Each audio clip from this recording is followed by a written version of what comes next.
சகோதரர்களே, இந்த 3 துவா தான் திருமணத்தில் இருக்கு.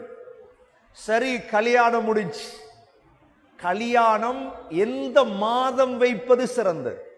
இமாம் திர்மிதி ரஹிமஹுல்லாஹ் ஒரு ஹதீஸ் கொண்டு வரார்.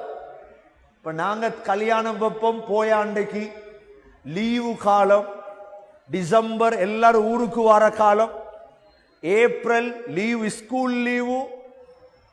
சொல்றாங்க ஆயிஷா ரலியல்லாஹு அன்ஹா, நபி ஸல்லல்லாஹு அலைஹி வஸல்லம் என்னை திருமணம் செய்தது ஷவ்வால் மாதம். எனக்கு விருப்பம் ஷவ்வால் மாதம் திருமணம் நடந்தால் விருப்பம். என்ன மாதம்? ஷவ்வால். இப்ப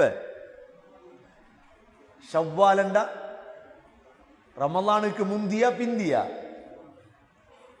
சொல்லுங்க ஒரு ஆள்.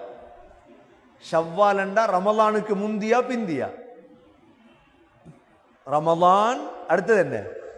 ஷவ்வால். ரமலானுக்கு முந்திய மாதம் எது? ஷஅபான். ஷஅபான், ரமதான், ஷவ்வால். அடுத்த மாதம் என்ன? ஷவ்வாலுக்கு அடுத்த மாதம் துல்காதா. அதுக்கு அடுத்த மாதம் துல்ஹிஜ்ஜா, கடைசி மாதம். அப்ப எத்தனாவது மாதம்? 10ஆம் மாதம், அரபு மாதம். திருமணம் வைப்பது சிறந்தது சகோதரர்களே. கல்யாணம் முடிச்சவங்க அதை விட்டுருங்க. கல்யாணம் முடிக்காதவங்க வாலிபர்கள் கல்புல வைங்க.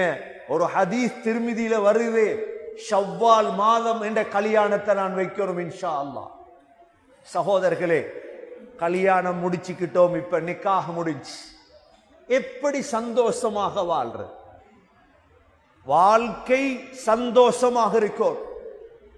வாழ்க்கை நரகமாக ஆகிவிடக் கூடாது. தமிழர்கள் சொல்வதை போல கல்யாணம் என்பது ஒரு கோட்டை.